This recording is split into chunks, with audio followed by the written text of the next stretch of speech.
Welcome to Miss Scarlett. Subscribe and don't miss out on Patreon. Have fun!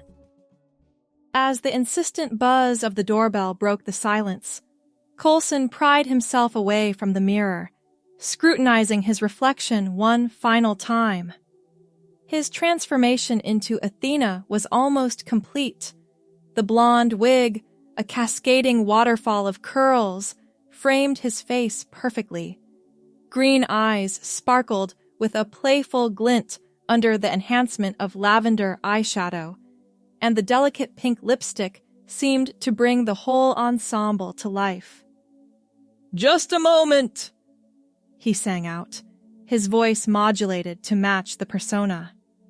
Athena came to life as he gracefully sashayed across the room, the swish of the floral sundress adding a whimsical rhythm to his steps.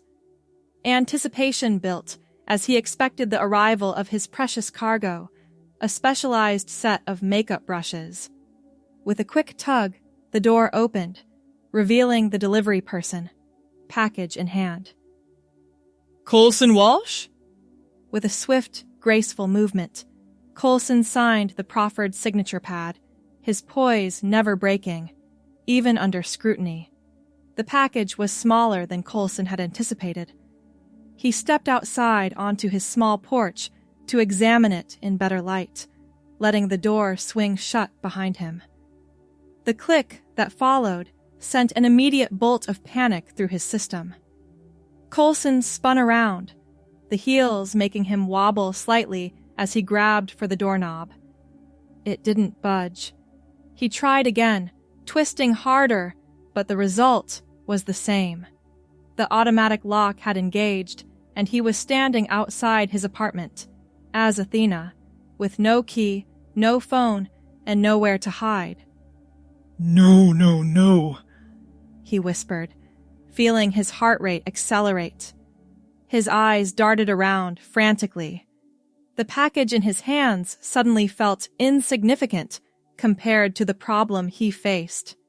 Across the street, the Johnsons were hosting their weekend barbecue.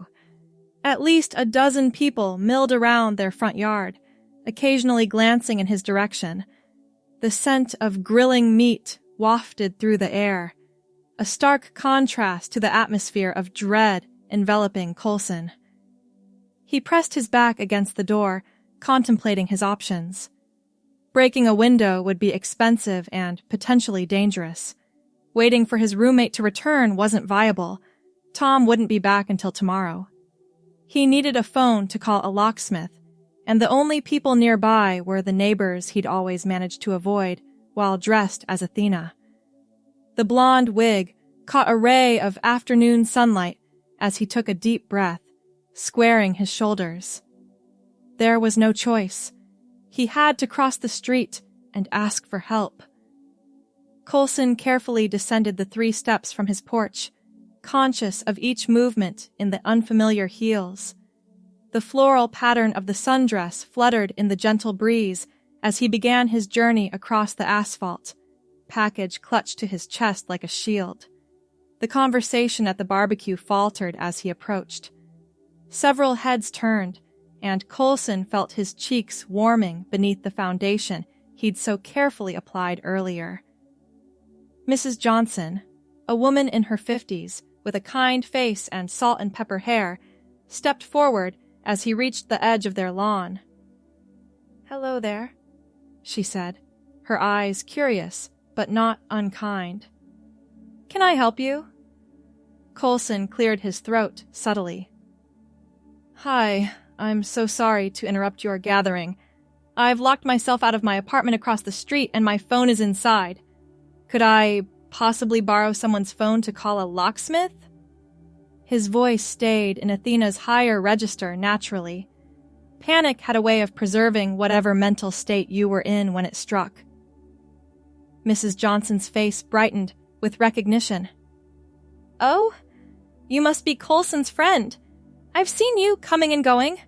Of course you can use my phone, honey. Come on in and have some lemonade while you wait. It's too hot to be standing around outside." Coulson hesitated. The invitation was unexpected, as was being referred to as Coulson's friend. The woman clearly thought Athena was a different person entirely, someone who visited Coulson rather than being Coulson himself. The misunderstanding offered a strange sort of protection. "That's very kind of you," he replied, following her into the yard. The other guests made room as Mrs. Johnson led him to a table covered with a checkered cloth and laden with food. Her husband, a burly man with a mustache and an apron declaring him King of the Grill, nodded politely. "George, this is Coulson's friend. I'm sorry, I didn't catch your name, dear." "Athena," Coulson supplied automatically, the practiced name slipping out. "Athena," Mrs. Johnson repeated with a smile. "She's locked herself out and needs to call a locksmith."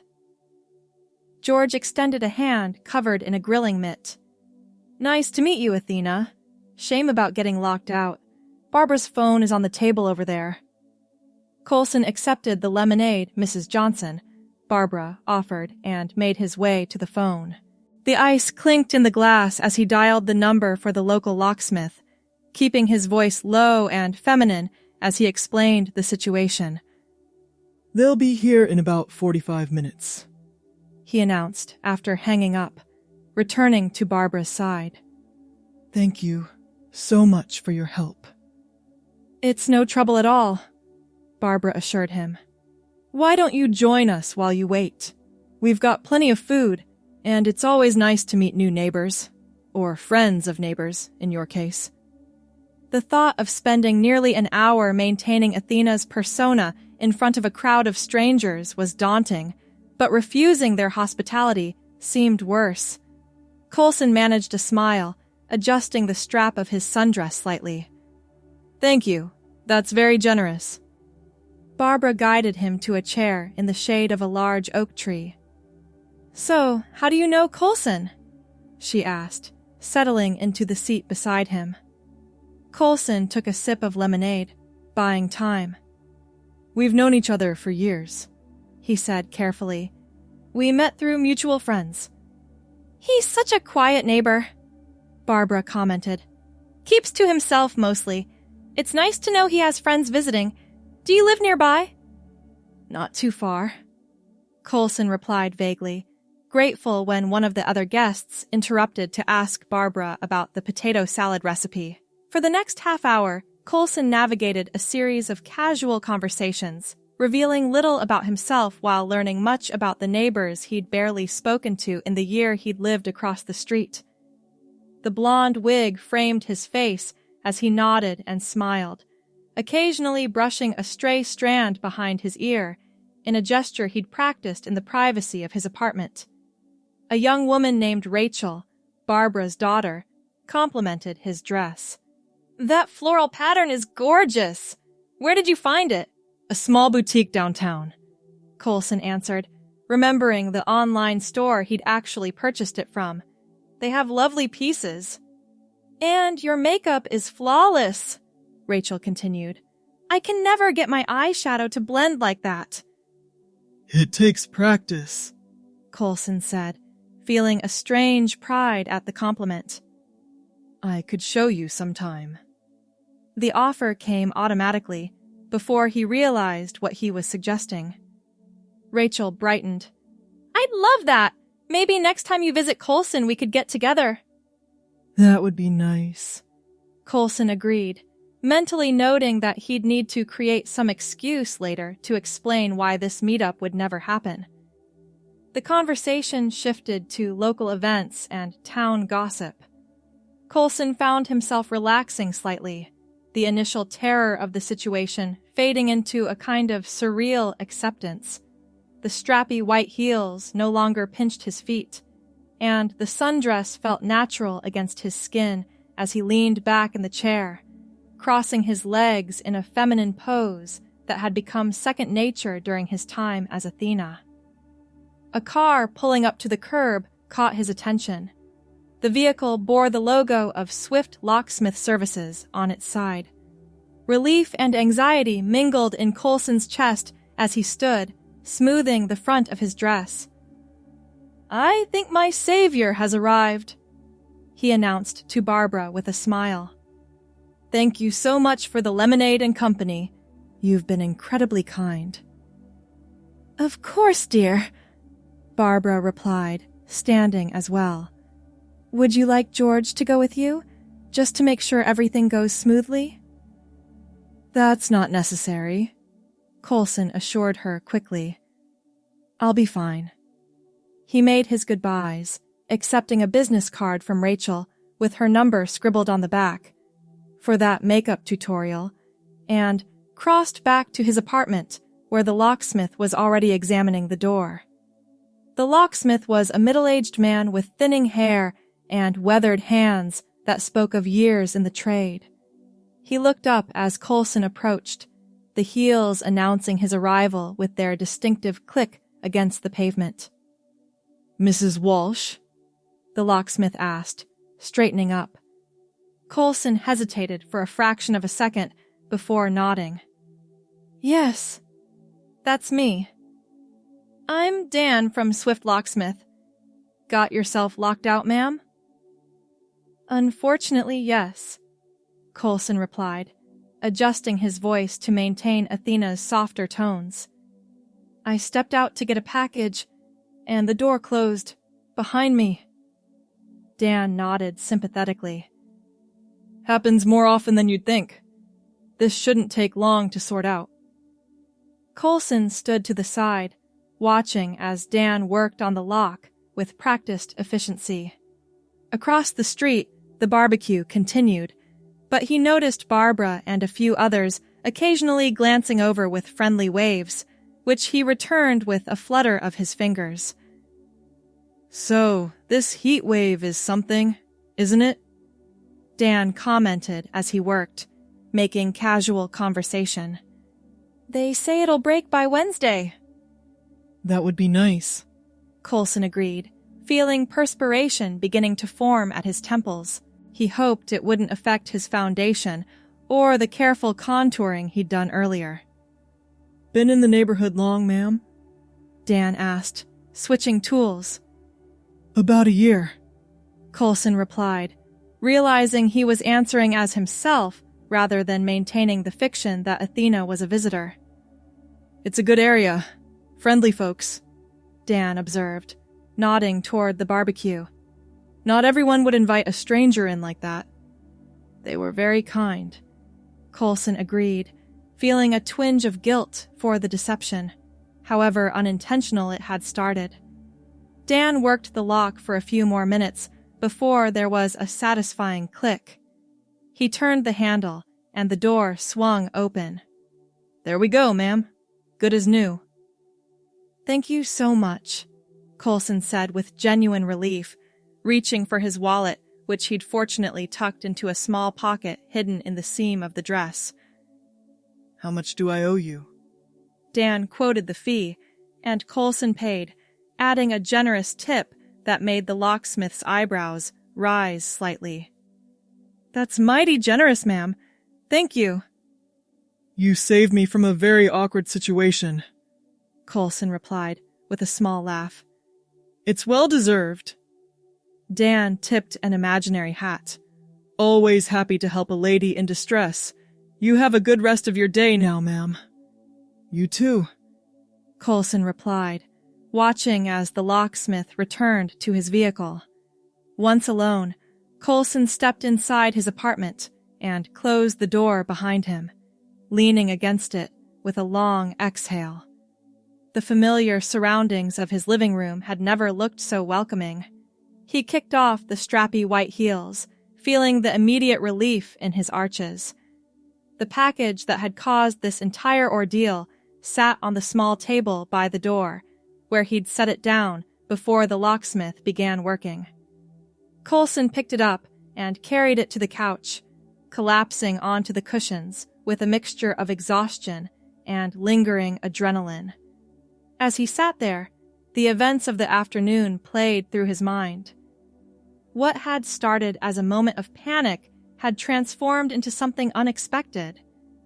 For over an hour, he had been fully accepted as Athena.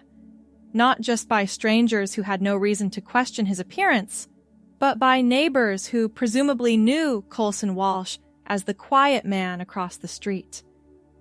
He reached up and touched the blonde wig, still perfectly in place despite the afternoon heat. The lavender eyeshadow had received compliments. The floral sundress had drawn admiration. For those brief hours, Athena had been real to everyone he encountered. The realization settled over him slowly, like the afternoon sunlight streaming through his windows.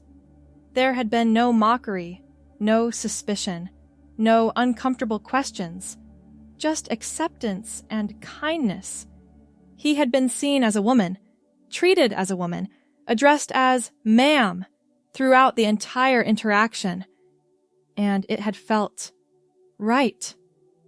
Coulson rose from the couch and moved to the mirror in his hallway, studying his reflection. The blonde wig framed a face carefully contoured to emphasize certain features and minimize others. The pink lipstick accentuated lips that now smiled with a new understanding. This wasn't just about dressing up or creating a character anymore. It was something deeper, something that had been trying to surface for longer than he'd been willing to acknowledge. With steady hands, Coulson removed the blonde wig, setting it carefully on its stand. The short brown hair beneath was flattened from being confined, but as he ran his fingers through it, another image began to form in his mind. He walked to his bedroom and opened his laptop, searching for nearby hair salons. The decision forming in his mind wasn't sudden. It felt like the culmination of a journey that had been progressing in small steps for years. Today's accidental crossing of boundaries had simply illuminated what had always been there, waiting to be recognized. 3 days later, Coulson sat in a salon chair, watching as the stylist worked with deft fingers. His short brown hair was being transformed, colored and shaped into something new. He had chosen auburn, a rich, warm tone that felt both bold and natural. "This color really suits your skin tone," the stylist commented, combing through a section of the newly colored hair. "And the length we're adding with these extensions will frame your face beautifully." Coulson nodded, watching the transformation in the mirror. "That's what I'm hoping for." "Special occasion?" the stylist asked, securing another extension. "No," Coulson replied thoughtfully. "More like a new beginning." The stylist smiled knowingly. "Sometimes a new look is exactly what we need to become who we're meant to be." By the time the appointment was finished, Coulson barely recognized the person in the mirror. The auburn hair fell in soft waves past his shoulders, catching the light with subtle highlights. It looked natural, as though it had always been there, waiting to be revealed. "What do you think?"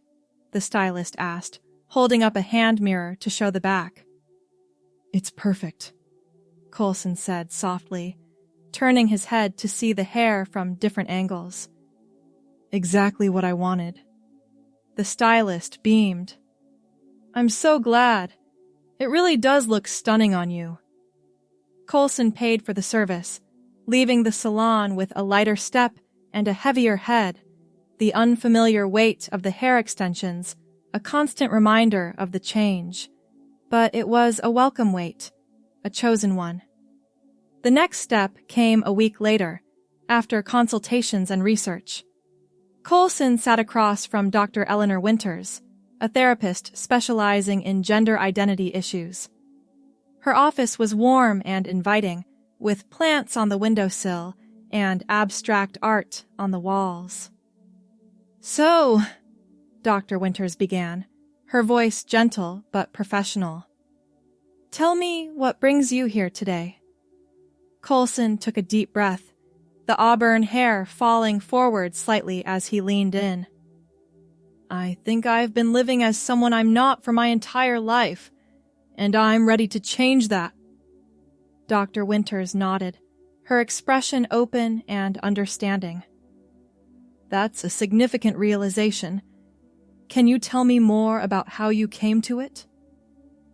For the next hour, Coulson described the years of creating Athena, the freedom he felt when dressed and presenting as a woman, and the pivotal afternoon when being locked out had forced Athena into the real world, where she had been completely accepted. It was like everyone could see what I couldn't fully admit to myself, Coulson explained. When that locksmith called me ma'am, it didn't feel like he was mistaken. It felt like he was the first person who had ever gotten it right. Dr. Winters made notes as Coulson spoke, occasionally asking clarifying questions. When the session's time was nearly up, she set her notepad aside. What you're describing aligns with gender dysphoria, a disconnect between your assigned gender at birth and your gender identity. This is a journey many people take, and while it's different for everyone, there are resources and support available. I'd like to see you again, and we can discuss potential next steps if this is the path you want to pursue. Coulson nodded, feeling a strange mixture of vulnerability and relief. It is. I've spent enough time being someone I'm not. The following months brought changes both subtle and profound. With Dr. Winters' guidance, Coulson began hormone therapy. The auburn hair was now a permanent part of his identity, no longer requiring extensions as his natural hair grew longer. Makeup skills that had once been reserved for Athena's appearances became daily practice, though with a more natural approach for everyday wear. The floral sundress was joined by other feminine clothing that gradually replaced the masculine wardrobe. Strappy white heels gave way to a collection of footwear that balanced style with practicality for daily life. 6 months after the lockout incident, Coulson, now increasingly thinking of herself as Colleen, sat in Barbara Johnson's living room, a cup of tea warming her hands. The auburn hair was swept into an elegant side braid, and she wore a cream-colored blouse with dark jeans and modest ankle boots. "Thank you for inviting me over," Colleen said, setting the teacup on its saucer. "I've been meaning to come by for a proper visit." Barbara smiled warmly. "We're delighted you could make it. And I must say, that auburn hair color is gorgeous on you. Much more natural than the blonde wig, if you don't mind my saying so." Colleen nearly choked on her tea. "You knew?" Barbara's eyes twinkled with affection. "Honey, I've lived across from you for over a year. I may be getting older, but my eyesight is just fine. I recognized you that day at the barbecue, even with the blonde hair and makeup." "Why didn't you say anything?" Colleen asked, stunned by the revelation. Barbara reached over and patted her hand. "It wasn't my place to say anything. You were clearly going through something personal, and I figured you'd share when you were ready. We all have journeys to take, and sometimes the kindest thing others can do is give us space to travel them in our own time." Tears welled in Colleen's eyes, threatening to smudge the careful eyeliner she'd applied that morning. "I don't know what to say." "You don't need to say anything," Barbara assured her. "Just know that this neighborhood is your home, and we're glad to have you exactly as you are." Rachel joined them a few minutes later, carrying a plate of cookies. Her face lit up when she saw Colleen. "You finally came by! I was beginning to think you'd forgotten about that makeup tutorial you promised me." Colleen laughed, wiping away a stray tear. "I haven't forgotten. Though I should warn you, I've refined my technique since we last spoke. Less lavender eyeshadow, more subtle contouring."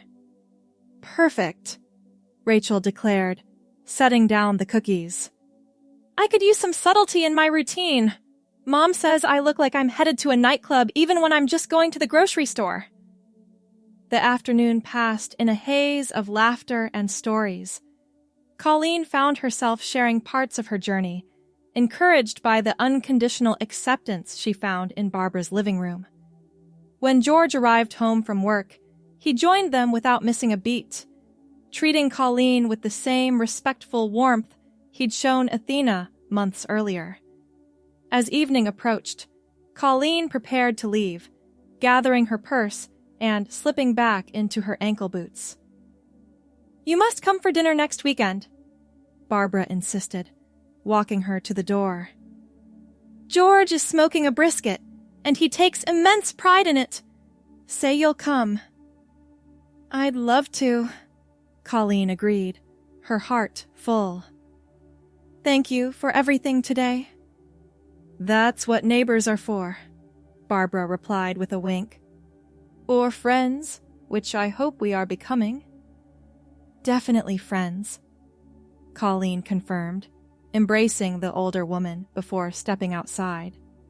The walk across the street to her apartment was short but symbolic. Months ago, she had made this same journey in panic and uncertainty, trapped in a moment of accidental revelation. Now, she walked with purpose and authenticity, each step bringing her closer to the home that housed not a divided self, but a woman becoming whole. Inside her apartment, Colleen kicked off her boots and padded to the bedroom in stocking feet. The space had transformed along with her. Softer colors on the walls, different art, and a vanity where her makeup and hair accessories were neatly arranged. The blonde wig that had once been Athena's signature was stored in a box at the back of her closet, a relic of a transitional time no longer needed. She sat at the vanity, running a brush through her auburn hair and studying her reflection. The face looking back at her had changed in subtle ways. Softer contours from the hormone therapy, more practiced application of subtle makeup, and most importantly, eyes that no longer held the shadow of someone hiding. Her phone chimed with a message. It was from Dr. Winters, confirming their appointment for the following week. They would be discussing the next steps in Colleen's transition, including the legal process of changing her name. It was another milestone on a path that had begun with an accidental lockout, but had become a deliberate journey toward authenticity. Colleen set down the brush and picked up a framed photograph on the vanity, a picture taken at the Johnsons' barbecue last month, where she had been welcomed as a regular guest. In it, she stood between Barbara and Rachel, all three women laughing at something George had said behind the camera. Her auburn hair caught the sunlight, and her floral dress, a new one, but reminiscent of the fateful sundress, fluttered in the breeze. It was a picture of belonging, of being seen and accepted. It was a picture of home. The doorbell chimed, pulling Colleen from her reflections. She stood, smoothing her blouse and jeans, before walking to the entrance.